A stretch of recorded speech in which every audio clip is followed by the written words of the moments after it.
So for the 2024 championship, our women's basketball coaches really focused on having an opportunity to reward our regular season champion. So from a success perspective, obviously taking into account the student-athlete atmosphere, so being on campus was an area that was really explored in terms of being able to create that optimal student-athlete experience, and that was specifically for the 2024 year. When you think about the previous success that the conferences had, obviously being combined and being at a neutral site, that is something that our women's basketball coaches feel very strongly about. So when we think about that 2025 and beyond, obviously having a little bit more time to explore and some of our options in the surrounding areas, that is definitely something that they focused on, and being able to create that tradition for years to come from a women's basketball championship standpoint. We had a lot of great discussion about our tournament style and what's best for the student athlete, what's best for the fan experience, and I think what we're going to have to do is do a one-year fix, which is probably going to most likely be at the higher seed, which is, I think, really exciting. The conference champion means a lot because then you get to host the tournament. And moving forward, we ultimately want to gain some traction and get to a neutral site and do some research on where there's maybe retired people that love basketball and there's not a lot to do, that they can really support the tournament and we can get a great fan experience and a great student athlete experience.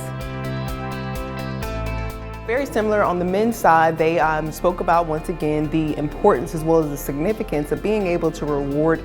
the regular season championship. Also, how that's going to be indicative of success when you think about us having our best opportunity for postseason success. Similar to the women, knowing that where we are from a timing perspective, wanting to make sure we're able to create not only what I'll call an equitable opportunity, but more so that same fan experience for our student athlete. But one thing they spoke about was making sure our student athletes felt this wasn't another regular season game. Making sure that we had an earned seed format, a host, whether that was higher seed, that we're going to know when our student athletes arrive, this is the Big South Conference Championship, with that atmosphere being a high priority there. Obviously there's some things that we got to figure out.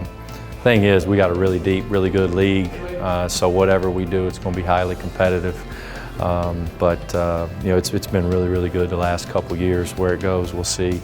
So I would assume that if we can't find a neutral site to go to, we'll end up playing on campuses, which will be a great atmosphere and a lot to play for during the regular season. So our men's and women's basketball coaches had an opportunity to visit with our Council of Athletic Directors, and so during their upcoming meeting, they will have an opportunity as a group to really come together, caucus, opine on some of the discussions that were had during our meetings today, and then on Thursday, our Council of Chief Executive Officers, they will have a recommendation from our athletic directors in which they will make the ultimate decision of not only where our basketball championship will be held with the upcoming year, but as I noted previously, 2025 and beyond, and really finding a home for our men's and women's basketball championships.